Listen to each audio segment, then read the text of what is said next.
Welcome to Raq Rants. I'm with the legend. What? Black excellence? I cannot believe it. I'm very excited. I'm excited for you. Lee I'm excited. Daniels? I'm excited for me. Oh, dang. You know what? That makes me feel real good right now. Yeah. My temperature just went up like 100 levels. How are you doing? I'm okay. A little nervous. You know, this is my first interview without a publicist around. Oh, yeah. me. I'm popping that no publicist cherry. So we're gonna have a little Okay. moment. Let's see. Raquel, please ask every crazy question possible and make the public go crazy. No, I'm just kidding. I have been waiting for, you for weeks. Have Weeks Yeah. to come. Yes. Oh, good. Yay. Yeah, you've been I'm booked ready. forever. So Thank you. You know what I'm saying? Thank God you showed up. I was sitting there last night. I couldn't even sleep. I was sitting there like. Is that why your hair is purple? Right? You know what I'm saying? I love it though. It's a nice little color. Right? Because you did Purple Rain. That's why I did it. I did. That was my first movie ever. Yes. Casting assistant. And you Prince. brought so many African Americans and gave them roles. And that must, how does that make you feel? Good. Really good. You know, I started out directing theater and one acts, and there was no room for me in Hollywood. You know, there was no such thing as black film, black cinema. The exploitation era had gone, and Spike hadn't come yet. So it was in this little bit of time where I was directing theater, and at the same time I was managing actors. Yes. From the theater that I was directing. I stopped managing because I was still directing theater, but I stopped managing because I got tired of telling the African American actors that there wasn't any jobs for them, that you could only be a prostitute, you could only be a pimp, you could only be a drug dealer. And that's all that was there for them during that time. So I decided to do my first film. And I went into the streets and raised money for my first film, which was Monsters Ball. And I was Loved that movie. Thank you. Okay, loved it. Yeah. Halle Berry, you did it. Yeah, she was the first African American nominated for an Academy Award. And put on the shades and not note, right? Like 4 snaps, because Okay. Halle, you did that. And That's then amazing. my writers got nominated too. The writers got nominated for best screenplay too. Doesn't that make you feel super accomplished that your first one, you just hit gold like that? Yeah, it was exciting. It was very exciting. And then the second film, no, not really, because Hollywood wasn't messing with me, you know. After that, I would think that you would think that the floodgates would open after an accomplishment like that, but they weren't. And so I had to go back to the streets again to raise money for my other films. And my second film was The Woodsman, which we won Sundance. Kevin Bacon played a pedophile with Eve and... Yes. And then you have a new movie coming. Yes, oh my God, I have Billie Holiday coming with Andra Day and Lakeith, which is the story of Billie. When I was a young kid, Lady Sings the Blues changed my life. It was the reason why I got into film. Billy D. Williams and Diana Ross, they evoked beauty and they were excellent at what they did, both as an actor and as beautiful people. And we had not seen a black couple like that before. Appreciate what you do for the culture. Thank you. Especially for the black culture, for my culture, and putting many African Americans in roles. To me, it wasn't just about putting people in front of the camera in roles, but people of color behind the camera. You were talking about Diana Ross. Yeah. And recently you were at her concert. Oh, yeah. Okay. Reach out and touch. Is that Damon Dash.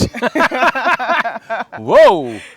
Do you feel that him going up to you at the concert was acceptable? Mm-hmm.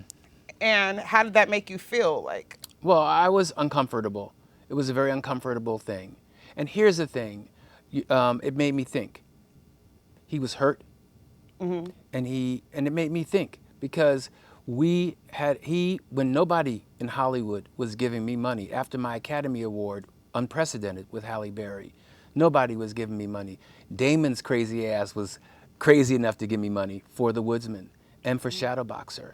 And that investment, the investment for Shadowboxer didn't pay off.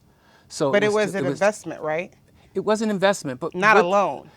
It was an investment, but I looked him in the eyes and I told him that you would get your investment back. So what is that exactly?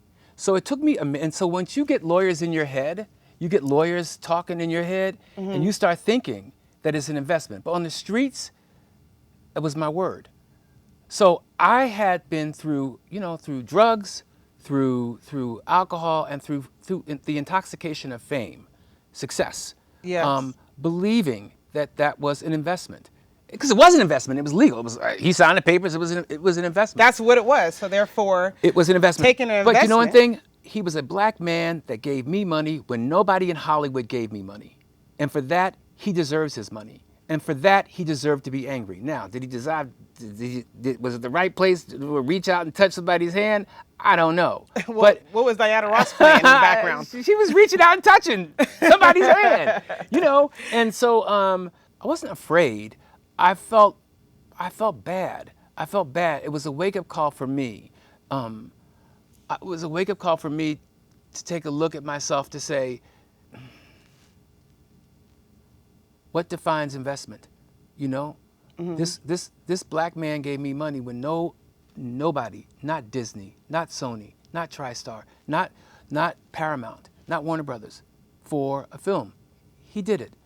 And so for that, he deserves his money. And so I'm going to work out something for him to get him, because I am in the position now to get it to him. So I'm going to get it to him, because I think that that's the right thing to do. And it sadly took that wake-up call during Diana reach out and touch somebody's hand for me to realize that, and for me to sit with myself, because it was an investment that went bad. Yes. And that's what happens most times in movies. I'm investing right now in things. You know what I mean? And it's a gamble, though. And it's like burn the money. But you know what? He believed in me when nobody else did. So and for that, he that's deserves. the reason. Yes, he deserves. So that's it. more so. It's not It's that you personal owe for me. him. It's more so that It's personal to me. it's a personal situation. But on paperwork, you don't owe him anything. It's more so thank you because you looked out and you believed in me, and now When nobody else did. Yes. So I'm gonna give you, if that's what makes you happy, then here it goes back. Correct? Like that type of deal. I'm happy. I'm happy that I'm in the position to give him his investment back, even though the movie didn't make money. Okay, so if the movie didn't make money, then damn, Dame. You know what I'm saying? But I guess that he sees that you're super successful, so he's looking at it as streets wise. Well, I think that, I think, again, I don't know that I would be successful if it weren't for him. Do you know what I mean? So for me, it really became, I had to get quiet with myself to think that, if it weren't for him, I wouldn't have went on to make The Butler and or Precious and or Empire. Do you know what I mean? He was part of my journey. And for me to turn my back on that was wrong. And so, but it took a minute for me to understand that, because you get caught up with the legality of it all. Do you know what I mean? And Damon's crazy too. He's loud and crazy. So you And then you coming up to, and you coming up with a camera at Diana Ross at all really, places. it's like, but I mean, like, can we have waited after Diana Ross sing? I mean, she clearly has a good voice. Yeah, but it was, but we're gonna squash it. That's good. And I feel good about it. You know what I mean? Like he needs it right now, and I'm happy to help him because he was helping me. Since he snuck the cameras in and everything else right at the concert, do you think you ever could be his friend again? I think that he was very angry. I think that if he looked at it from, if I'm in his shoes and I'm looking at it from his perspective, and those years had gone by and he looked at it as a loan, I would be angry, I think. I don't think I'd be angry enough to put a camera on me. No, I don't think so. But everybody to each his own, Yeah. And I have nothing but respect for that man for giving me that $2 million.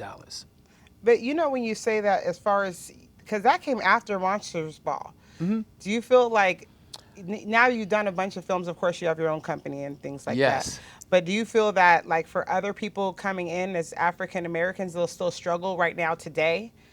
And they'll need a Dame to basically invest in them, or is Hollywood more open? I think because of the struggles, that's why I so encourage and I support, and most of the writers that I'm behind right now are African American or people of color, so they will never have to do what I had to do.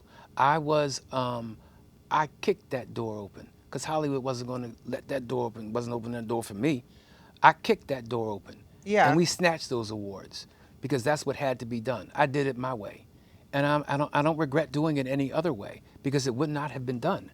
So how can I not nod to the Negro that helped me?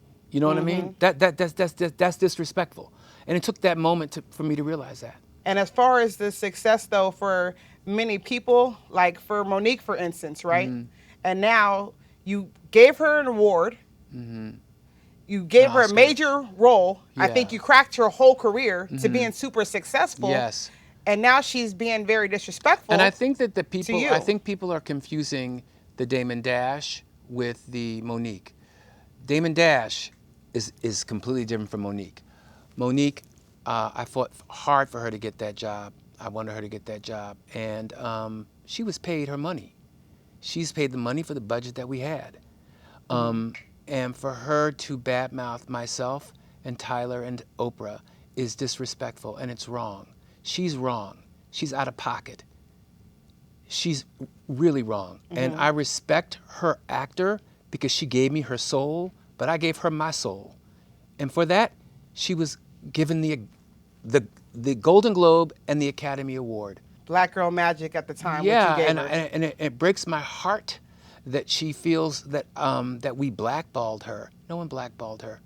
Monique blackballed her. And for her to continue to talk about Oprah and myself and Tyler is disrespectful. And her motive though? I don't understand her motive. I don't get it. I really don't. I mean, I can talk. All three legends for the culture all have done tremendous things. And all for her. Icons. All for her. We were really down with Mo. I mean, Mo, to get that performance from her, she had to bare her soul to me. I had to bare my soul to her. Yeah. That was like making love without having sex.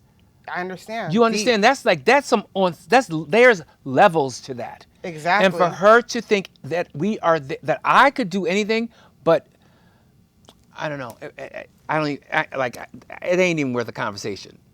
She needs to shut up. Of course. I completely agree. If I was in her position and I was her, I would have run. If I would have run with that Oscar opportunity and soared. She did run with it. She had her own show afterwards. Yes, she did have her own. A lot of different roles, very successful from that. And I've seen what you brought. I'm like, I don't understand exactly why she's so angry. And I work with the same people. I work with the same people over and over again. Gabby, I put her right on Empire. I like working with the same people over and over again. People like working with me. You being gay, right? Yeah. And then it goes out there and they be like, do you feel that affects you in Hollywood at all today still? Look, man, I just try to do my work. And I try to keep it real with people. My dad told me that you had 2 strikes against me. 1, I was black. 2, I was gay. And I was not going to let that stop me. And when you do things like you do, it's like a movie, or which one do you prefer? Would you put in a movie? Well, now it's time to do a movie. But I've been doing TV for a little bit. It's time for me to break out into a film. So I'm really excited. It's been a long time since The Butler. Yeah. How long was that? 5. Yeah. So it's time for me to do a movie. It's time for me to break out. So the children was up. Well, see, but that's Daddy's back. But the original Big Daddy is back. No, but that's how you know though you're still hip, right? I'm watching your thing talking about Gucci Gang and stuff. Gucci Gang, Gucci Gang, Gucci Gang. I'm like, what? I know. What was that about? I'm learning. You have the Gucci Gang, Gucci Gang, Gucci. I'm like, what? How do you know that? I know, really. That's how I keep current.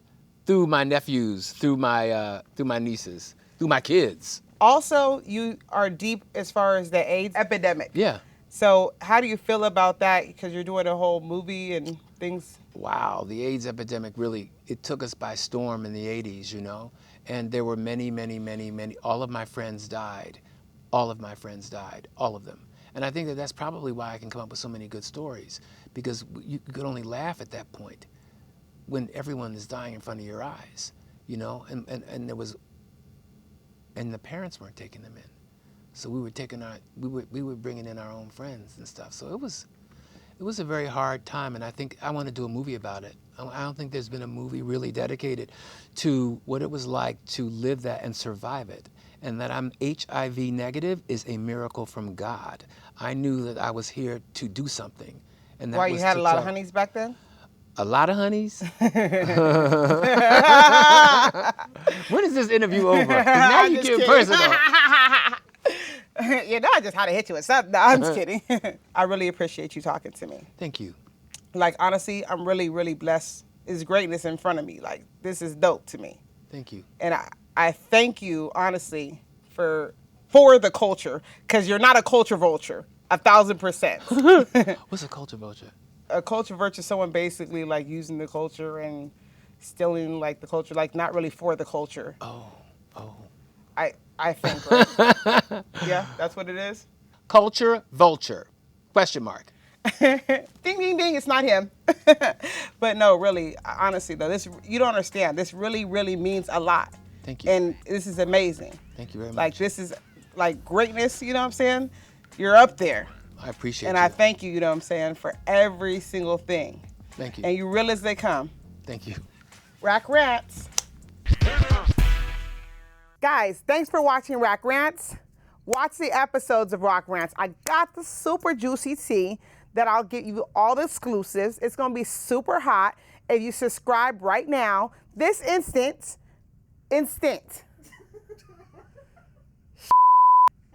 Yes.